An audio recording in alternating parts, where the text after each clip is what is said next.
Welcome in a quick tutorials. In this video I want to show you how you can delete audio from video or how you can delete video from audio in a Hitfilm Express 12. All you have to do is just click on both of it, right click and click unlink. When you have it, unclick somewhere else, and now as you can see I can move it freely. What I'm going to do, I'm just going to delete audio and video is alone.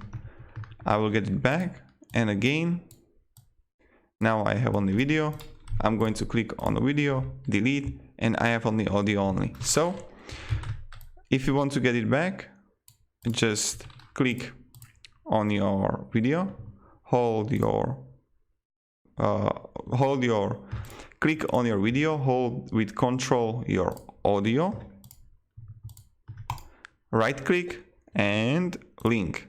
So this is how we got it, and now it's all together again. Thank you very much everybody for watching, and goodbye.